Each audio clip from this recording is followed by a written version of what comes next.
What do an 80-year-old singing quartet, a Brazilian metal band, and the pioneers of post-punk have in common? Their final performances will all happen in 2025.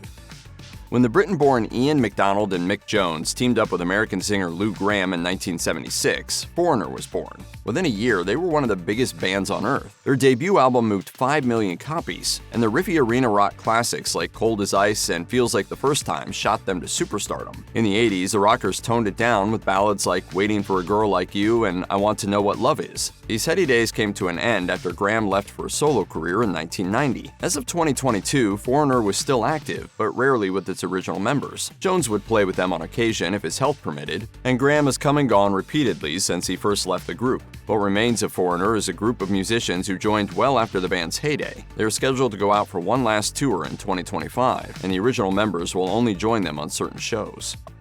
Power ballads changed rock forever in the 70s and 80s, and REO Speedwagon was at the head of the craze. Though they started out as an arena rock band, singer Kevin Cronin made them radio and MTV superstars with heartfelt songs like Keep On Loving You and Can't Fight This Feeling. After the hits tapered off, they remained a touring draw. What is it going to take to put us over the top and host your convention? REO Speedwagon. Bassist Bruce Hall underwent major back surgery in 2023, and the group began touring with a fill-in on what looked like a temporary basis. In September 2024, the band announced that Hall's ongoing medical issues would prevent REO Speedwagon from touring at all anymore. They wrote on Instagram, "Bruce never had any intention of retiring or walking away from the band, fans, and crew he has loved for almost 50 years. For Kevin's part, he too has never had any intention of leaving the band, and the fans and crew mean the world to him as well." Due to this complex situation, irreconcilable differences arose between Bruce and Kevin. As of January 1st, 2025, REO Speedwagon was no more. It's REO Speedwagon until midnight on December 31st. Coldplay made waves in the 2000s by merging the transcendent, inviting sounds of 80s rock bands like U2 with a hooky Britpop that took the UK by storm in the 90s. Frontman Chris Martin's sweet crooning, or whining depending on who you ask, swept over vast arrangements to make hits like Clocks, The Scientist, In My Place, and Viva La Vida. Back in December 2021, Coldplay pledged to stop making new music in 4 years' time. As Martin told BBC's Christmas show with Joe Wiley, "Our last proper record will come out in 2025, and after that I think we will only tour, and maybe we'll do some collaborative things, but the Coldplay catalog, as it were, finishes then." For Chris, who's working, 24/7, I think it's certainly good for him to have in his mind some kind of end goal. Looking at the band's touring schedule, it's not hard to believe Martin's claim. They're scheduled to play all over the world well into 2025, with the last shows on the calendar being a 10-day residency at London's Wembley Stadium in September. And while we don't know for sure that these will be their last ever shows, their busy travel schedule sure won't give them much time to write or record. As a keyboardist for Yes, Rick Wakeman will go down in prog rock history. As well known for his capes as he is for his skill on a synth, Wakeman was a central part of Yes's futuristic sound. Yes, that's the name of the band. Listen to the keyboard solo on Roundabout. It will blow the classical music out your butt. As a solo artist, Wakeman recorded well-received concept albums like Journey to the Center of the Earth and the Myths and Legends of King Arthur and the Knights of the Round Table. It seems he likes long titles as much as Yes likes long songs. After a busy career spanning most of rock history, it looked like Wakeman was going to call it quits after a two-leg farewell tour in 2024. Instead, he's now scheduled for a dozen more shows in the US and 2 more European tours. In his initial tour announcement, Wakeman said, "I have thoroughly enjoyed performing the various one-man shows, but it's time to call it a day. I intend to throw in the best of what I've done in the past, plus a few new surprises on the way, and possibly even the odd guest joining me on the odd occasion." While he cut his teeth on more traditional country music, Alan Jackson really hit it big with radio-friendly hits like Don't Rock the Jukebox, Here in the Real World, and Chattahoochee. In the early 2000s, his ballad Where Were You When the World Stopped Turning became a post-9/11 anthem. With 35 #1 songs on the country chart, 2 Grammys, 16 Country Music Association awards, and a membership in the Grand Ole Opry, there's little Jackson hasn't achieved. In 2021, the songwriter announced that he'd been diagnosed with Charcot-Marie-Tooth disease, a condition that erodes the body's nerves and limits control of your extremities. That naturally makes performing very difficult, and Jackson began his final tour, Last Call, One More for the Road, back in 2022. In May 2025, that tour will finally wrap up with a concert in Milwaukee. Heading into my twilight years, and I got, all my daughters are grown, and got 1 grandchild and 1 on the way.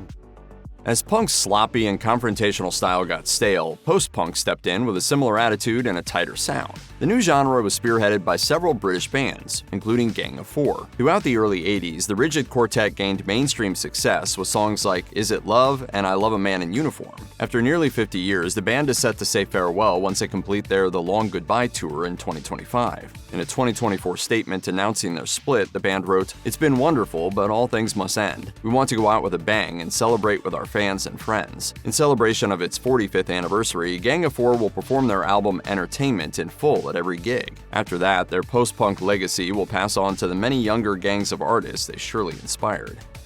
When punk made a comeback in the 1990s, the aggressive innovators Refused helped lead the charge. A forward-thinking band out of Sweden, Refused released their metal-tinged debut This Just Might Be the Truth in 1994. A few years later, the more experimental The Shape of Punk to Come came out to worldwide acclaim. Like many punk bands who came before and after, the attention became too much, and Refused broke up in the late 1990s. In the 2010s, they came back to release a few more albums and proceeded to tour into 2020. Then, in 2024, Refused ended another break by announcing their last string of shows would start at the Rosendal Garden Party Festival in Stockholm. On the day before the festival, singer Dennis Lyxzén had a heart attack. To give him time to recover, the band pushed back their final performances to 2025. Some bands just sound like their names, and Electric Light Orchestra is one of them. Helmed by writer, producer, and singer Jeff Lynne, ELO managed to turn synthesizers, symphonic structures, and a love for the Beatles into some of the catchiest rock ever recorded. Their band's thundering space-age sound produced rock staples like Don't Bring Me Down, Evil Woman, and Mr. Blue Sky. The only consistent member of the group, Lynne, decided to retire in 2025. Having last released an album in 2019, ELO will conclude with a farewell concert in London as part of the BST Hyde Park Festival in July 2025. In a statement, Lynne said, "My return to touring began at Hyde Park in 2014. It seems like the perfect place to do our final show." The Oak Ridge Boys are one of the most enduring acts in music history. They started off in the mid-1940s as a gospel group from Tennessee called the Oak Ridge Quartet. Over the next few decades, the group went through many lineup changes and gained notoriety as a pop country act by working with the likes of Johnny Cash and Paul Simon. Between 1977 and 1991, the four-man group took 34 songs into the country music top 10. Half of those made it to number 1, including the 1981 crossover pop hit Elvira. The group's 2024 album Mama's Boys was intended to be the centerpiece of their career-ending American-made farewell tour, but they decided to record one more album and extend the tour. The Oak Ridge Boys are scheduled to tour throughout the U.S. in 2025. Their last show currently in the books will be in the Wisconsin Dells in December.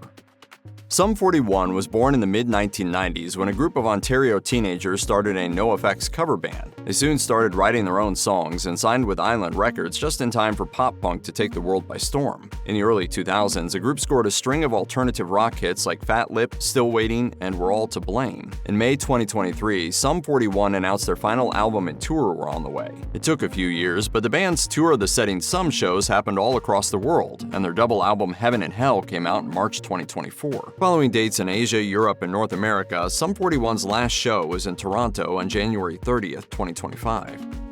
Sepultura helped make Brazil a heavy metal hotbed. With a chaotic sound filled with speedy guitars, they released seminal metal albums throughout the 1980s and 1990s like Schizophrenia, Beneath the Remains, and Chaos AD. After more than 4 decades, the band is finally calling it quits. Sepultura, which translates to grave in Portuguese, began its 40th anniversary and last tour in March 2024. The Celebrating Life Through Death tour will keep Sepultura on the road in Latin America and Europe well into summer 2025. At that point, the band will finish out its recording career with a 40-track live album compiled from the shows. When talking about the early Los Angeles punk scene, X is bound to come up. Comprised of John Doe, X-Scene Cervenka, Billy Zoom, and DJ Bonebreak, X made noisy psychedelic rock that drew influence from Americana, blues, and 60s rock. Over the course of almost 5 decades, X produced unexpected hits like Burning House of Love, and earned critical acclaim with their 1980 album aptly named Los Angeles. After several decades spent mainly touring, X released Alphabet Land in 2020, and their final album Smoke and Fiction in 2024. It was thought that that year's brief The End Is Near Smoke and Fiction tour would mark their final shows, but they added several more dates through the fall and winter. In April 2025, X is slated to play the Sick New World Festival in Las Vegas, which appears to be their swan song, at least for now. The final tour is going to drag on and on, they all do. Over more than 50 years, the Nitty Gritty Dirt Band evolved from a folk pop act in the 60s to a soft rock band in the 70s to a top-selling country group from the 80s on. The band helped propel the careers of Jackson Browne, Nicolette Larson, and Steve Martin, whom they backed up on the 1978 novelty hit King Tut. Across all their eras, the long-running band is best known for its cover of the standard Mr. Bojangles, as well as hits like An American Dream and Long Hard Road. In January 2024, the Nitty Gritty Dirt Band announced the final road trip called All the Good Times, the farewell tour. It was initially supposed to wind down in September 2024, but like many of their peers on this list, the group has since announced dates that will keep them traveling through the summer of 2025. Their last show, as of the making of this video, will be in Colorado on August 10th.